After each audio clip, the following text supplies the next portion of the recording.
PTI रहनुमा शहबाज गिल का कहना है डिप्टी स्पीकर की रूलिंग के खिलाफ अपील दायर कर दी, उम्मीद है हमें अदालत से इंसाफ मिलेगा। उनका कहना था कि मुल्क को इंतशार की जानिब ले जाने की साजिश की जा रही है, खुदा न खास्ता पाकिस्तान में श्रीलंका जैसे हालात पैदा ना हो जाएं। इमरान खान ने वो कर दिखाया जो मुल्क की तारीख में कभी नहीं हुआ।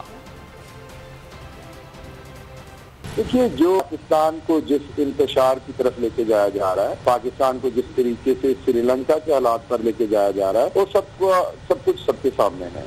इमरान खान और उनकी पार्टी ने पाकिस्तान के आइन के अंदर रहते हुए, पाकिस्तान की जमहूरी इक़्तिदार के अंदर रहते हुए इस माफिया के साथ हर मुमकिन लड़ाई की। इमरान खान ने वो करके दिखाया है जो पाकिस्तान की तारीख में पहले नहीं हुआ।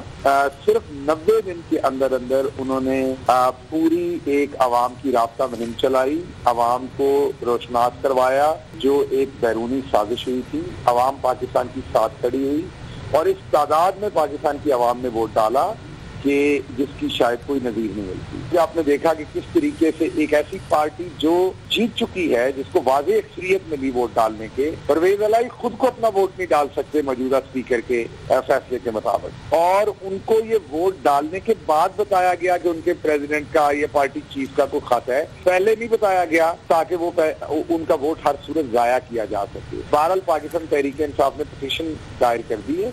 हम उम्मीद रखते हैं कि अदालत पाकिस्तान के आइन कानून के तहत हमें इंसाफ फराहम करेगी, पाकिस्तान की अवाम को इंसाफ फराहम करेगी, क्योंकि जिस तरीके से अवाम के मैंडेट को छीना गया है, अवाम किसी सूरत इसको बर्दाश्त नहीं करेगी।